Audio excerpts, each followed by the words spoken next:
Você está acompanhando também as notícias mais importantes desta manhã. Michele Trombelli. Nós estamos recebendo aqui no estúdio Marília Marton, que é secretária estadual de Cultura, Economia e Indústria Criativa. Marília, muito obrigado por aceitar aqui o nosso convite. Imagina, é um prazer enorme estar aqui com vocês hoje. Agradecer aos ouvintes, né, que acompanham a nossa querida Nova Brasil. Dizer para vocês que é uma honra para mim estar aqui. Eu que acompanho, conheço, ouço vocês há muito tempo, né? Heródoto, nosso professor de história, né? Então, é uma honra e eu tô aqui à disposição sempre que vocês precisarem. Marília, chegou no âmbito cultural, o hábito que a moçada tem hoje está ligadíssimo em videogames e naquilo chamado indústria criativa. Como é que a cultura trata de uma coisa dessa, tão recente? Então, né, Heródoto, é isso. A gente precisa acompanhar na velocidade que a molecada tem. A verdade é que a gente tem a mania de esperar muito tempo para acompanhar, mas a cultura pop chegou para ficar. Lembrando que a cultura pop é isso, são os games, são as imersões narrativas, que a gente tem visto muitas exposições nesse sentido. A gente tem também a questão do XR, que é aqueles óculos que as pessoas colocam. A própria questão do cosplay, né, que são aquela onda de molecada que se veste exatamente igual ao personagem. É diferente de uma fantasia, né? O cosplay é uma encenação exata do personagem. Inclusive tem concurso disso no mundo. E o Brasil ganha, viu, Heródoto? Ganha, é tricampeão de cosplay no mundo. Então não dá pra gente ficar por trás disso, nem ignorar que isso acontece. Então a secretaria, desde o começo do ano, quando eu cheguei, a gente foi atrás de tudo que a gente fazia, entender como que era essa... E tem mais, hein, Heródoto? É uma cadeia produtiva que gera muito dinheiro. Muito dinheiro. Agora, gera no Brasil ou gera fora? Brasil, gera no Brasil. Gera no Brasil. A gente tem grandes coproduções, porque também tem isso. É uma cadeia produtiva que faz muita parceria. Então você vê muitos produtores aqui do Brasil fechando com a Holanda, fechando com a China, fechando com a Índia, fechando nos Estados Unidos, tratando em outros países. Então, assim, é um mercado que parece invisível pra gente, porque não é no corriqueiro, né? A gente tá acostumado aí com as profissões mais estabelecidas, né? Cartesianas, e de repente é um mercado que acontece aí por trás de tudo isso e que envolve bilhões de reais.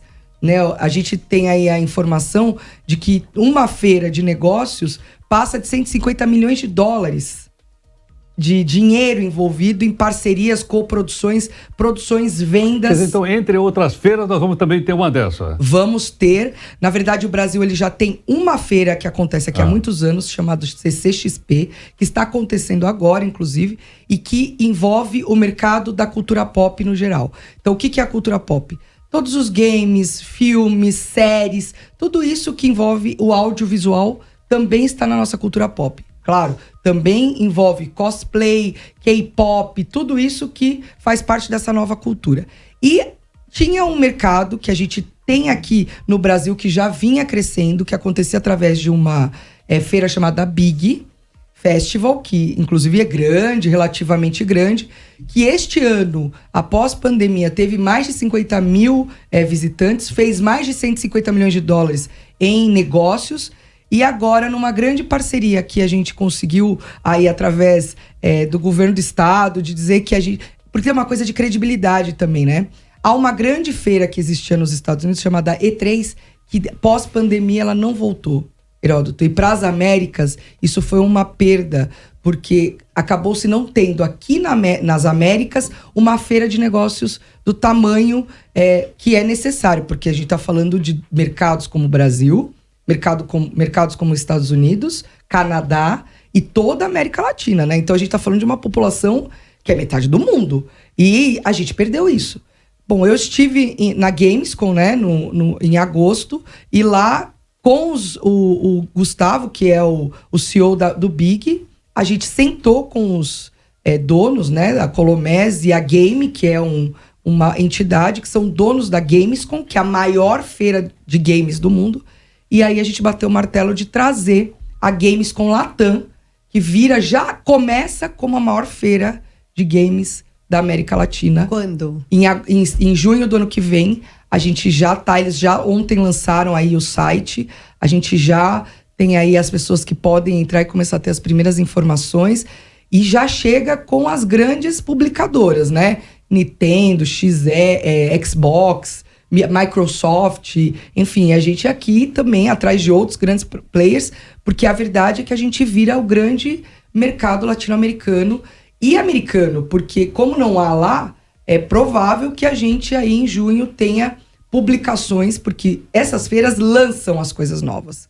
Então, qual é a ideia? A gente vai ter o lançamento do segundo semestre, né? Então, no primeiro semestre acontece a feira, para lançar aquilo que vai para o mercado no segundo semestre. E a Gamescom mãe, né? Que aqui acontece na Alemanha, acontece em agosto, para lançar tudo aquilo que vai acontecer no primeiro semestre. Então, a gente vai virar a fiel da balança desse mercado, e eu acho que foi um grande ganho aqui para o estado de São Paulo. A secretaria recebe, talvez, críticas, assim, por investir? Porque tem gente que fala, jogo não é esporte, jogo não é cultura. Você está falando aí a respeito dessa chamada economia criativa. Explica pra gente melhor isso e como o governo do estado está olhando para isso. Se ela vai além somente da cultura, secretária? Então, é assim, olha, a gente precisa entender que a cultura, ela é pensa um piano, né, com vários teclados. Então, a gente tem na economia criativa, desde artesanato, que são essas pessoas que produzem de forma artesanal, manuseiam com as mãos, tem baixa produção, e é isso mesmo, elas estão preparadas para este tipo de produto, que tem um valor agregado diferenciado, né? Porque é feito de forma artesanal. E a gente tem as grandes produções. A gente não pode negar aqui, nós estamos numa emissora, né? Aqui a gente tem inúmeros, estão na frente de um microfone, né? Nós estamos falando de uma indústria que fala, né? Inclusive a indústria fonográfica foi a primeira grande indústria da cultura numa rádio. Então, assim, e grandes lançamentos que envolvem bilhões de reais. Esse é o problema da cultura. Então, a gente tem uma régua muito grande. Qual é a ideia? Quando a gente fala, jogo não é cultura. Olha só, o jogo é um roteiro. Quando você começa a jogar, o roteiro te leva para um caminho. É uma história que está sendo contada ali. Quem faz isso é um roteirista. A gente fala de trilha sonora, porque todo jogo tem uma trilha sonora. Quem faz isso é um músico. A gente está falando de desenho, animação. Quem faz isso é um designer gráfico. Isso tudo são profissões da cultura. Mas o programador, que é um cara, que é o cara que faz lá, pega tudo isso e joga para dentro do computador. E aí eu confesso que nem eu consigo explicar muito como é isso, mas quem é desse meio sabe melhor do que eu. Ele é o único que, em tese, não faria parte dessa... Mas ele é o que faz a coisa acontecer. Assim como o cara que edita o filme, né? Que a gente brinca que as pessoas falam, a produção cinematográfica. Gente, a produção cinematográfica, ela vai desde o roteiro, as revisões de roteiro, depois vem construindo esta cadeia. Então, as filmagens, as cenas e tal. Quem é o último cara? O último cara é o editor, que é aquele que se fecha... Quando dá errado, nós põe a culpa nele. E quando dá certo, é o diretor que ganha o prêmio, não é isso, Heródoto? É isso mesmo. Então, mas é dessa cadeia toda que a gente tá falando, né? Uhum. Agora, Maria, sabe uma coisa interessante? Tantas coisas que você falou. Que o jogo é cultura. E voltando para a história. O jogo de xadrez. Ele é cultura. É novo? Não, antes de Cristo. Era na civilização chinesa e depois do... Não é? Claro. É um jogo. E o jogo de xadrez é profundamente cultural. Até porque ele é estratégico. Né? Ele precisa ter repertório para jogar, precisa conhecer o jogo para jogar. E isso fala muito sobre história, conhecer a história para poder fazer o jogo da vida. A ideia, inclusive, Heródoto, nas fábricas de cultura, a gente tem campeonato de xadrez. São fábricas da cultura. E isso é impressionante, porque a criançada adora. E com isso aprende a ter atenção, aprende a ter uma série de coisas, que é importante, inclusive, para a vida delas. Então, a gente, quando fala dessa cadeia produtiva, da economia criativa, a gente está falando sobre tudo isso. Inclusive, tem uma coisa que as pessoas esquecem. O próprio artesanato, as pessoas não vivem de vento, gente. As pessoas precisam vender as suas coisas. Hoje, os grandes aplicativos envolvem venda de e-commerce para artesanato. Então, a gente não pode falar que o programador está fora da nossa cadeia produtiva. Ele está aqui, ele faz parte de tudo isso. E tudo isso carrega, né? A gente tem uma coisa importante dizer. O grande traz o médio traz o pequeno, e assim é que a gente faz essa roda toda girar. O fato do governo do estado investir recursos numa grande feira nos dá ainda mais respaldo para, por exemplo, investir naquilo que a Secretaria da Educação vem fazendo, de ter programadores dentro da escola, naquilo que a FATEC está se pensando em criar cursos técnicos para a área disso. Então, assim, é toda uma cadeia produtiva de dinheiro que a gente está falando, porque desenvolvimento humano não acontece sem desenvolvimento econômico. São duas coisas que precisam estar de olho e a gente está de olho nisso o tempo todo. E em relação às leis de fomento cultural, secretária, em que pé que está a implementação, tanto da Aldir Blanc quanto a do Paulo Gustavo aqui no estado de São Paulo? Paulo Gustavo, a gente está em fase final, né? A gente já teve aí as primeiras, inclusive, publicações de vencedores. No caso das linhas gerais, né, que a gente chama que é 30% do recurso, já foram publicados, estão sendo publicados essa semana todos os finalistas, né? Aí abre prazo de recurso, mas a ideia é que a gente faça, inclusive, esses pagamentos, porque a Lei Paulo Gustavo, ela se encerra no último dia útil deste ano. Pelo menos até agora, porque não tem nenhuma lei votando para estender. Mas a ideia é que a gente faça cumprir a lei que hoje está, que é de encerrar Paulo Gustavo até o último dia útil deste ano. Então a gente já está nessa fase. Semana que vem a gente tem para as produções de audiovisual, que inclui inclusive games. Então a gente tem uma linha de cultura pop, XR Games e imersões narrativas. Para elas, todas a semana que vem acontece uma fase especial chamada Pitching, aonde os finalistas vão apresentar para um... Porque também é uma outra coisa nova, né? A gente já tem que preparar a produção cultural para esse novo mercado de como buscar recurso.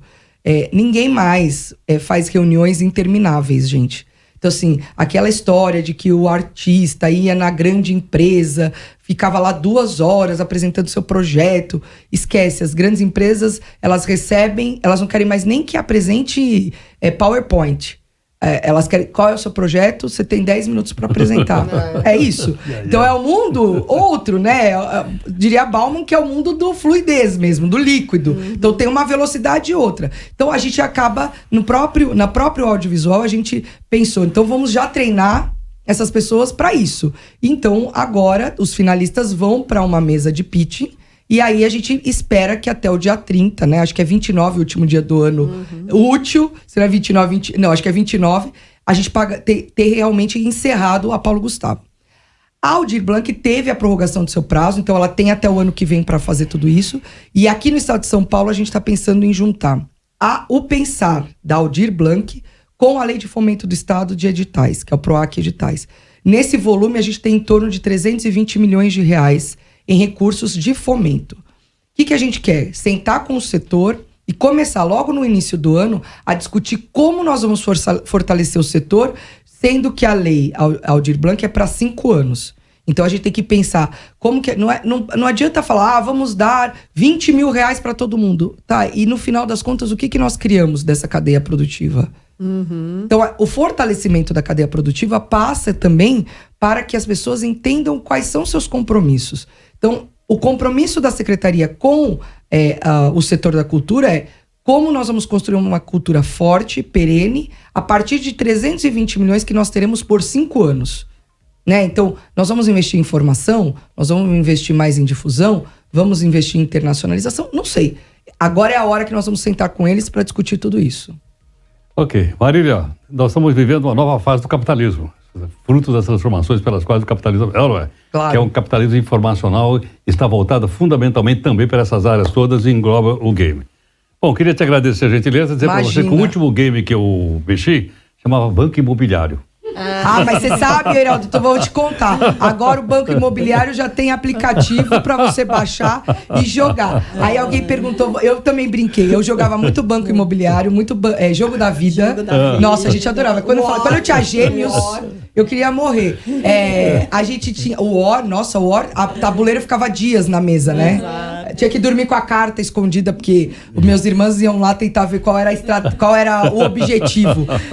E agora esses jogos, inclusive, nostálgicos, né, da nossa época, entrando também para o mundo virtual. E acho que isso é incrível. Agora, as imersões narrativas, elas são coisas que as pessoas ainda não conseguem ter acesso, porque a gente ainda não tem a autorização para ter o óculos aqui no Brasil. Isso encarece demais, são poucas pessoas que têm. Mas nas fábricas de cultura já tem os óculos, as crianças já têm acesso às imersões e a gente tem grandes produções que valem muito a pena conhecer, produções nacionais, feitas por brasileiros, construídas por brasileiros. Inclusive tem uma chamada The Line, que eu convido todo mundo a ver, que conta sobre um carteiro apaixonado por uma moça do girassol amarelo. É muito bonitinho, vale muito a pena. E onde que a gente vê? Então, a gente, na verdade, compra-se na internet, tá? Porque hoje é isso, não tem um mercado aberto, porque você tem que importar o óculos. E aí, quando você compra, você tem que comprar o óculos, aí você compra a licença junto. Mas é assim, é uma coisa tão graciosa, que fala de São Paulo, né? É uma história contada aqui em São Paulo. Como que a gente fala que isso não é cultura, né, Heródoto? Não dá. Infelizmente, aqueles que estão... É que nem inteligência artificial, Heródoto. Já chegou. Não dá mais pra discutir. Volta. Não dá mais. Inclusive, você estava na Web Summit Lisboa, exatamente, né? Imagino exatamente. que deva ter falado muito, só sobre isso. Mas aí eu volto para falar sobre isso também. Tá bom. Marília, muito obrigado por ter aceito o nosso convite. Muito grato. Obrigada a vocês, obrigada aos ouvintes e obrigada a toda a turma da Nova Brasil FM. Muito obrigado. Marília Marton, secretária estadual de Cultura, Economia e Indústria Criativa. Bom, nós temos também notícias da cidade.